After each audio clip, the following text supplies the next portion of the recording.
సరే ఇప్పుడు చూస్తుంటే సౌభాగ్యమ్మ గారు ఏంటంటే వైఎస్ రాజశేఖర రెడ్డి గారి గురించి, వివేకానంద రెడ్డి గారి గురించి మాట్లాడడం జరిగింది. అక్కడ ఏంటంటే వాళ్ళిద్దరు రామలక్ష్మణ్ లాగా కలిసిమెలిసి ఉండేవాళ్ళు అని చెప్పేసి తను మాట్లాడిన సందర్భం ఉంది. అసలు ఎందుకు సడన్ గా వాళ్ళిద్దరిని మళ్ళీ అంటే వాళ్ళిద్దరి బంధం గురించి మాట్లాడారు? ఇప్పుడు ఈ సందర్భంలో ఎందుకు మాట్లాడాల్సి వచ్చింది? వివేకానంద రెడ్డికి అలాగే దివంగత రాజశేఖర రెడ్డికి మధ్య ఎలాంటి సంబంధాలు ఉండేవి అనే దాని మీద సౌభాగ్యమ్మ ఇప్పుడు ఎందుకు మాట్లాడాల్సి వచ్చింది అనేటువంటి ఒక ప్రశ్న వేసుకుంటే, ఆమె ఇచ్చినటువంటి ఇంటర్వ్యూలో రాజశేఖర రెడ్డి అలాగే వివేకానంద రెడ్డి ఎలా ఉండేవాళ్ళు అని చెప్పి చాలా వివరంగా చెప్పడం జరిగింది.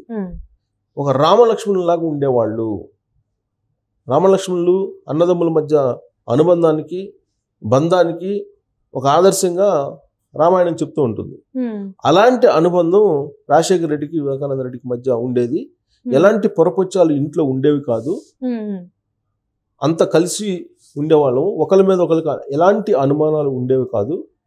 మా ఫ్యామిలీలో అందరూ కలిసి ఉండేవాళ్ళు, ఎలాంటి అనుమానాలు కానీ లేదంటే ఎలాంటి పొరపొచ్చాలు కానీ భేదాభిప్రాయాలు కానీ ఉండేవి కాదు.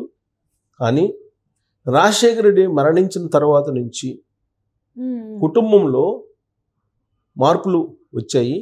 ఆ మార్పులు రావడానికి కారణం కూడా ఇండైరెక్ట్గా భారతి పేరును ఆవిడ ప్రస్తావించారు. ఇండైరెక్ట్గా, డైరెక్ట్గా కాబడినప్పటికీ మొత్తం ఇప్పుడు భారతిరెడ్డి చుట్టూరు మొత్తం వ్యవహారాలు తిరుగుతున్నాయి. అక్కడి నుంచే పొరపొచ్చాలు కానీ అనుమానాలు కానీ ఈ హత్యలకు సంబంధించిన అంశాలు కానీ వచ్చాయి. రాజశేఖర రెడ్డి బతికున్న రోజుల్లో ఎలాంటి విభేదాలు ఉండేవి కాదు, అభిప్రాయ భేదాలు కూడా ఉండేవి కాదు, అందరం కలిసి ఉండేవాళ్ళము అని చెప్పి ఆవిడ ఆ రోజులను తలుచుకుంటూ ఇంటర్వ్యూ ఇవ్వడం జరిగింది. అంటే రాజశేఖర రెడ్డి చనిపోయిన తర్వాత మొత్తం వైఎస్ ఫ్యామిలీలో ఎలాంటి సిచ్యువేషన్స్ వచ్చాయనేది మనం అబ్జర్వ్ చేస్తాం. ఇప్పుడు ఆల్రెడీ మనం చూస్తున్నాం.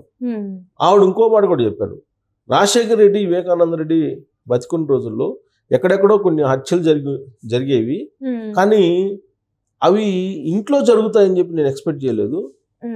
ఫ్యాక్షనిజం మూలాలు, ఫ్యాక్షనిజం సంబంధించిన హత్యలు వీటి మాట వినేవాళ్ళమే, కానీ ఇంట్లోనే హత్య చేస్తారు, ఇంట్లోనే హత్యలు జరుగుతాయి అని చెప్పి ఇప్పుడు రాజశేఖర రెడ్డి చనిపోయిన తర్వాత చూడాల్సి వస్తుంది. ఇలాంటి పరిస్థితి నేను ఊహించలేదు అసలు ఎప్పుడు కూడా. రాజశేఖర రెడ్డి వివేకానంద రెడ్డి మధ్య ఉన్నటువంటి అనుబంధం రామలక్ష్మణ్ లాంటిది. అలాంటి అనుబంధాన్ని ప్రశ్నించేలా, అలాంటి అనుబంధాన్ని అవమానపరిచేలా ఇప్పుడు ఉన్నటువంటి పరిస్థితులు కనిపిస్తూ ఉన్నాయి. ఇవాళ వివేకానంద రెడ్డి మర్డరు అనేది అసలు వైఎస్ కుటుంబంలో ఉండేటువంటి రాక్షసులు వ్యవహారంగా తలపిస్తుంది అని చెప్పి ఆవిడ తన మనోవేదనని బయటపెట్టారు. కుటుంబంలో ఇలాంటి సంఘటనలు జరుగుతాయని చెప్పి ఎప్పుడు ఊహించలేదు. అంత అన్యోన్యంగా ఉండేవాళ్ళు అప్పట్లో. రాజశేఖర రెడ్డి బతికున్న రోజుల్లో రాజశేఖర రెడ్డి వివేకానంద రెడ్డి అని చెప్పి చెప్పేవాళ్ళు. నిజంగా కూడా ఆయన చెప్పినట్టు అన్నదమ్ముల మాదిరి ఎప్పుడు కూడా వాళ్ళిద్దరి మధ్య పొరపొచ్చాలు ఉండేవి కాదు, రామలక్ష్మణ్ లాగానే ఉండేవాళ్ళు. వాళ్ళు అసలు ఎప్పుడు ఏం అనుకున్నటువంటి దాఖలాలు కూడా ఎక్కడా లేవు. రాజశేఖర రెడ్డి ముఖ్యమంత్రిగా ఉన్నప్పుడు కూడా ఆయన కడపలో మొత్తం రాజకీయం చేసేవాడు వివేకానంద రెడ్డి. వాళ్ళిద్దరి మధ్య ఎలాంటి అభిప్రాయ భేదాలు ఉండేవి కాదు. ఎప్పుడైతే రాజశేఖర రెడ్డి చనిపోయినప్పటి నుంచి ఈ మొత్తం విభేదాలు వస్తున్నాయి. దానికి మూల కారణం భారతి అనేటువంటి అభిప్రాయాన్ని ఇండైరెక్ట్గా సౌభాగ్యం వ్యక్తం చేస్తున్నారు. ఈవెన్ వివేకానంద రెడ్డి రాజశేఖర రెడ్డి బతికున్న రోజుల్లో ఆయన కూడా రాజకీయాల్లో ఉన్నారు, కానీ ఏ రోజు కూడా వాళ్ళిద్దరి మధ్య తేడా రాలేదు. వివేకానంద రెడ్డి ఎంపీగా ఉండేవాళ్ళు, ఈయన ఎమ్మెల్యేగా ఉండేవాళ్ళు. రాజశేఖర రెడ్డి ముఖ్యమంత్రిగా కూడా అయ్యారు. తర్వాత ఆయన మినిస్టర్ కూడా అయ్యాడు. ఎవరు? వివేకానంద రెడ్డి. రాజశేఖర రెడ్డి తదనంతరం సో కాంగ్రెస్ పార్టీలో ఉన్నాడు. చనిపోయిన తర్వాత ఆయన వైఎస్ఆర్ కాంగ్రెస్ పార్టీలోకి కొత్త పార్టీ పెట్టుకొని వెళ్ళిపోయాడు జగన్మోహన్ రెడ్డి. ఆ రోజు నుంచి కుటుంబంలో అభిప్రాయ భేదాలు రాబోలు పెట్టినాయి. అప్పుడు ఒక సందర్భంలో మీసం కూడా మెల్లేశారు జగన్మోహన్ రెడ్డి మీద. అప్పుడే రాజశేఖర రెడ్డి చనిపోయిన తర్వాత జరిగినటువంటి ఉప ఎన్నికల్లో వివేకానంద రెడ్డి మీసం మెల్లేసి చూసుకుందాం రా అని చెప్పేసి అన్నారు. ఆ మీసం మెలేయటమే ఆయన హత్యకు కారణం అనేది కూడా కొంతమంది చెప్తూ ఉంటారు. ఆ రోజు నుంచే వీళ్ళిద్దరి మధ్య పొరపచ్చాలు వచ్చాయని. ఆ తర్వాత మళ్ళీ వైఎస్ఆర్ కాంగ్రెస్ పార్టీలోకి వివేకానంద రెడ్డి వెళ్ళటం, ఎమ్మెల్సీగా పోటీ చేయటం, ఆయన ఓడిపోయిన తర్వాత ఆయన మర్డర్ కావటం, ఇవన్నీ జరిగాయి. ఇవంతా కూడా వ్యూహాత్మకంగా చేశారు అనేది సౌభాగ్యం చెప్తూ ఉంది. ఇప్పుడు అభిప్రాయం సౌభాగ్యం చెప్పే అభిప్రాయం అంటే ఇవన్నీ వ్యూహాత్మకంగా చేశారు, కావాలని చేశారు. ఇప్పుడు వైఎస్ ఫ్యామిలీ చిన్న భిన్నం అయిపోయింది, వైఎస్ ఫ్యామిలీకి ఉన్నట్టు గౌరవం పోయింది అనేటువంటి ఆవేదనను ఆవిడ వ్యక్తం చేస్తున్నారు. సో వివేకానంద రెడ్డి మర్డర్ చేయాల్సినంత నేరం ఏం చేశారు?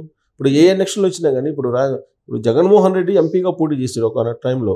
అప్పట్లో వివేకానంద రెడ్డి ఎంపీగా ఉండేవాడు. ఆయన చేత రిజైన్ చేయించి ఈయన ఎంపీగా పోటీ చేశాడు. అప్పుడు కూడా రాజశేఖర రెడ్డి ఏం చెప్తే అది విన్నారు. రిజైన్ చేయమంటే వివేకానంద రెడ్డి రెండో మాట మాట్లాడుకుంటూ రిజైన్ చేశాడని చెప్పి అప్పట్లో న్యూస్ వచ్చాయి. ఆ ప్లేస్లో ఆయన పోటీ చేసినప్పుడు కూడా వివేకానంద రెడ్డి జగన్మోహన్ రెడ్డి తరఫు నుంచి ప్రచారం చేసి గెలిపించాడు. అప్పుడు కూడా అత్యధిక మెజారిటీతో గెలిపించిన వాళ్ళలో వివేకానంద రెడ్డి కూడా ఉన్నారు.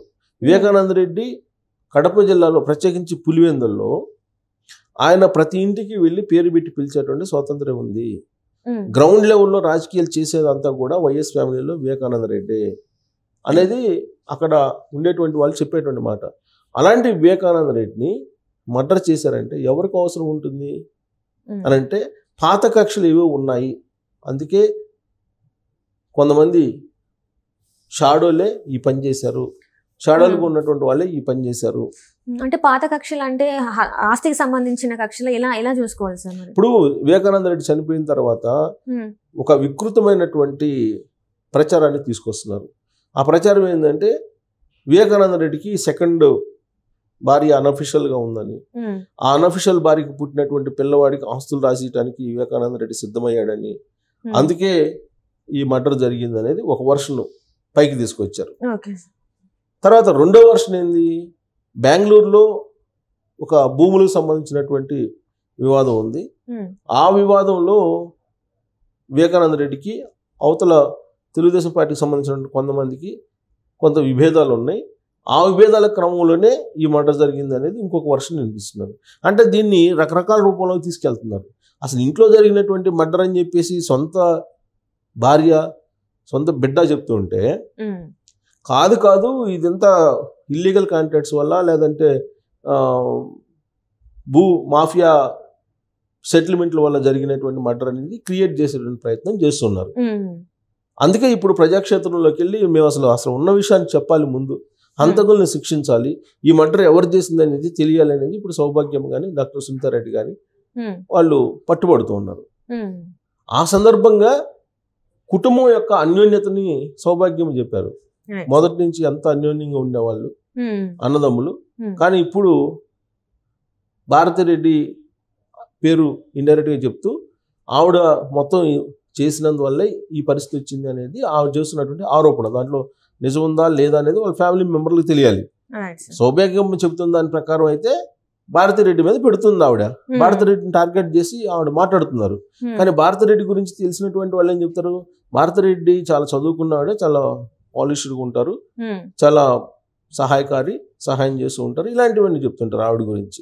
కానీ ఇప్పుడు వీడని చెప్తున్నారు, అసలు ఆవిడ వచ్చి ఆ మొత్తానికి ఇంట్లో కుటుంబంలో ఈ మొత్తం అభిప్రాయ భేదాలకు కానీ ఈ సంఘటనలకు కానీ తెర వెనుక మొత్తం ఆవిడ ప్రమేయమే ఉంది అనేటువంటి యాంగిల్లో వీళ్ళు ఫోకస్ చేస్తున్నారు. సో ఇది ఏది నిజం ఏది అబద్ధం అనేది సిబిఐ వాళ్ళు చెప్పాలి, లేదంటే ప్రజాక్షేత్రంలో మేము చెప్పుకుంటాం అని చెప్పి వాళ్ళు ప్రజాక్షేత్రంలోకి వెళ్తున్నారు. రేపు ఎన్నికలకు కూడా వాళ్ళు వెళ్ళేటువంటి అవకాశం ఉంది. వెళ్ళి అసలు నిజాలు ఏంటనేది మేము చెప్తాము అంటే వాళ్ళ కుటుంబ సభ్యుల కన్నా వేరే వాళ్ళకి తెలియదు కదా. సో కుటుంబ సభ్యులకు తెలిసినంత వేరే వాళ్ళకి తెలిసే అవకాశం లేదు కాబట్టి వాళ్ళు చెప్పేదాన్ని వినాల్సినటువంటి పరిస్థితి ఏర్పడింది వాళ్ళ. కానీ ఇంకొక వీళ్ళు సెకండ్ వర్షన్లో థర్డ్ వర్షన్లో కూడా చెప్తున్నారు. ఏది తాడేపల్లి ప్యాలెస్ అనేక రకాల వర్షన్లు చెప్తున్నారు. వాళ్ళు చెప్పేది వాళ్ళు చెప్తున్నారు, వీళ్ళు చెప్పేది వీళ్ళు చెప్తున్నారు. కానీ పబ్లిక్ మాత్రం అసలు ఏం జరిగింది అనేది అక్కడ ఉండేటువంటి వాళ్ళకి చాలా క్లారిటీ ఉంది. సిబిఐ చెప్పిన దాని తర్వాత కూడా సిబిఐ దర్యాప్తుని తప్పుపడుతున్నారండి అంటే ఇంకా ఆ కేసులో అసలు ఏం జరిగింది అనేది మనకు అర్థమవుతుంది. ఇంకోటి ఏంటంటే సిబిఐ ఎంక్వైరీని కోరినటువంటి వాళ్ళు వద్దంటం అనేది ఇంకొక అనుమానాన్ని దారితీస్తుంది. సో సౌభాగ్యం ఏంటంటే భారతిరెడ్డిని టార్గెట్ చేసినట్టు క్లియర్గా అర్థమవుతుంది. సో సౌభాగ్యం చెప్పిన దాని ప్రకారం భారతిరెడ్డి చుట్టూ తిప్పుతున్నారు. కానీ ఇక్కడ అసలు ఎవరు చేశారు దీన్ని మొత్తం వెనక కట్టప్ప ఎవరున్నారు అని అంటే ఇప్పుడు అనేక వేదికల మీద నుంచి నేను అర్జునుడిని మీరందరూ కృష్ణులు అని చెప్పి చెప్తున్నారు కదా. సో ఆ కట్టప్పే ఈ అర్జునుడు అనేది ఇప్పుడు సౌభాగ్యం చెప్తుంది. ఇప్పుడు బాహుబలి సినిమాలో కట్టప్ప తెలుసు కదా అందరికి, ఆ కట్టప్ప చేసేటువంటి రోల్ ఏందో తెలుసు కదా. అలాంటి రోల్ ని ఇప్పుడు నేను అర్జునుడిని మీరు కృష్ణులు అని చెప్పి ప్రచారం చేసుకున్న ఎన్నికల ప్రచారంలో ఆ కట్టప్పే ఈ అర్జునుడు అనేది ఇప్పుడు సౌభాగ్యం చెబుతున్నారు. రైట్ సో కాబట్టి తాడేపల్లి కోటలో ఏం జరుగుతుంది అనేది ప్రజలే నిర్ణయించుకోవాలి. ప్రజాక్షేత్రంలోనే ఇది తేలాలి. Right thank you so much sir.